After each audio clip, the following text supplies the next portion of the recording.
A special council meeting was held on Monday the 2nd of July 2018 to endorse the 18-19 annual business plan and budget.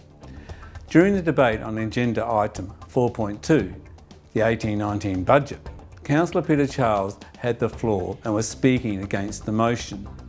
The Mayor informed Councillor Charles to wrap up, and when Councillor Charles tried to finish, he was continually interrupted by the Mayor. Councillor Charles asked for more time, and the Mayor asked the Chamber to vote by the nod of the head or whatever. We believe this is unacceptable. The gallery are there to observe and must be able to see a clear indication on how the elected members vote. This is when Councillor Pat Chigwidden took her opportunity to request the motion be put, which effectively stifled any further debate. This action by Councillor Chigwidden not only denied the community of Victor Harbor the right to hear the debate, but also attacked the principles of democracy, freedom of speech. An essential component of democracy is the right of the people to freely debate the merits of any situation or proposal. Without freedom of speech, individuals can be restricted from joining the debate, either by limiting what they can say or preventing them from participating at all.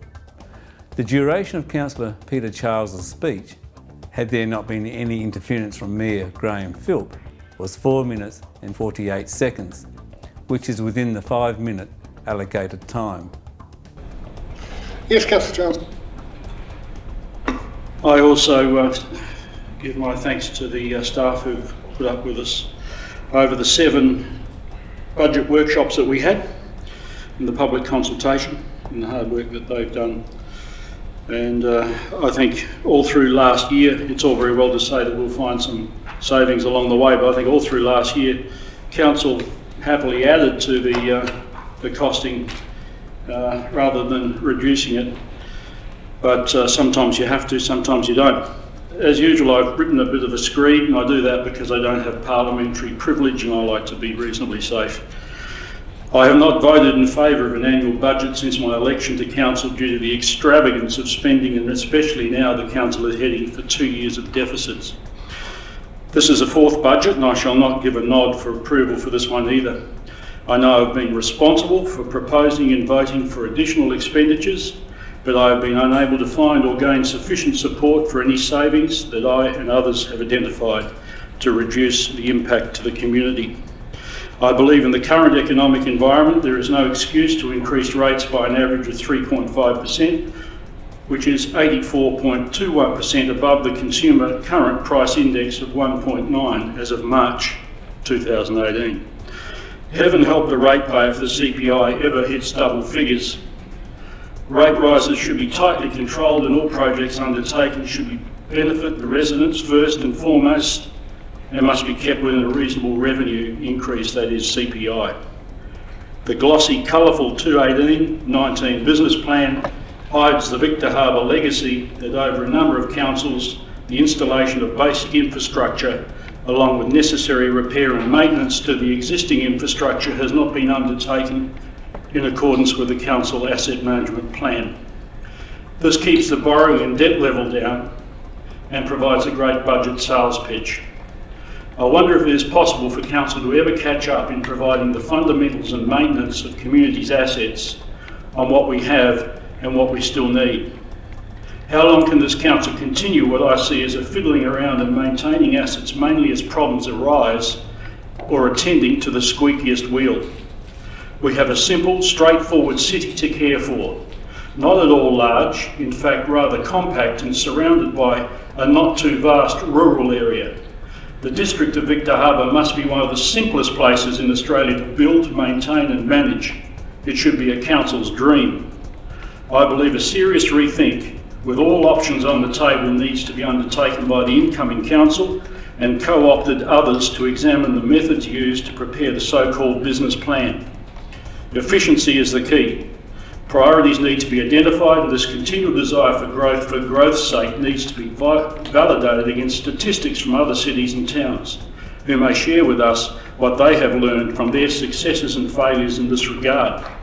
I cannot vote for this budget as I believe that due to the culture of the previous plus 20 years of management and then elected members' oversight, including this current council, there has been an overspending on consultancies, draft concepts, questionable public consultations, unnecessary legal advice, duplications in services.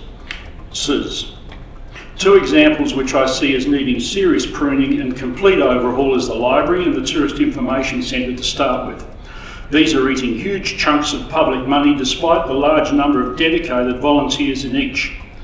Both already provide or are intending to provide at our community's expense the same services as local private businesses do, but with much less efficiency as the local businesses specialise. Not much longer, I'm afraid. Start winding up, thanks mate. I'm winding up by continuing to read. I won't be very much longer if you'd please give me another 45 seconds. The library provides an application resume assistance which duplicates the government-funded employment agencies APM, High Marsh Road, Matchworks Ocean Street and the Jobs Statewide Torrens Street. The library should respectfully refer these people and other specialist inquiries which are duplications stated in the State Library Service Review in the appropriate services already established in the community. The Information Centre duplicate the free and independent weight-based companies. You're only entitled to 5 minutes, please. I appreciate that. Do you feel that I'm making sense here and that I should be given a little bit more time? Can I ask the councillors to allow me to speak for another? Yeah, thank you. I'll be guided by the mood of the committee. Council, if you'd like to permit Councillor Charles a bit more time, acknowledged by a nod or whatever.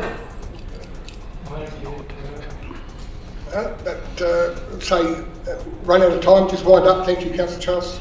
Thank you. There are 9 councillors here. Some won't say a word. I would have thought I could have perhaps taken some of the time that they would have taken on such an important issue. Expedia.com, Booking.com, Findly.com, Hotels.com, Airbnb, travel options, all of which have 24-hour customer support. Please wind up, Councillor Charles. I move the motion. No, you would. You always do, and I'm happy to have you move. Sooner the better. And thank you.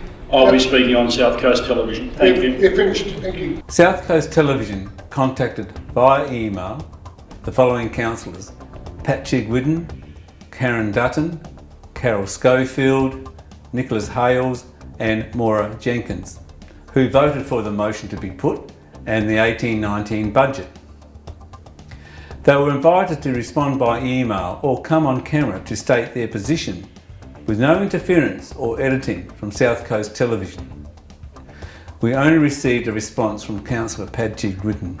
Mr Lebrandi, in reply to your email, Councillor Charles had spoken for well over 5 minutes.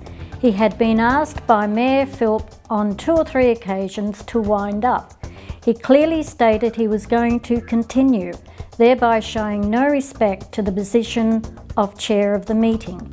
Mayor Philp asked the meeting if they wished to allow Councillor Charles to continue, and this was lost. I felt that meeting procedure was to be respected and therefore my reason for the motion to be put. Regards, Pat Chigwidden. At South Coast Television, we believe the public should make up their own mind on Mayor Graham Philp, Councillor Pat Chigwidden and the other 4 elected members on their actions. Also on Councillor Chigwidden's explanation on her interpretation of a procedural matter. Does her explanation justify her action to stifle the debate on such an important issue? Where at Alexandrina Council, Mayor Keith Parks even allowed councillors to speak more than once on the budget, explaining that it was only because the budget was one of the most important decisions Council makes all year. The Victor Harbour Council deliberated for approximately 21 minutes, where the Alexandrina Council took approximately 1 hour, achieving a rate reduction for their ratepayers from 3.6% to 2.9% on average. And that is ethical behaviour by councillors, and that's what good councils can achieve.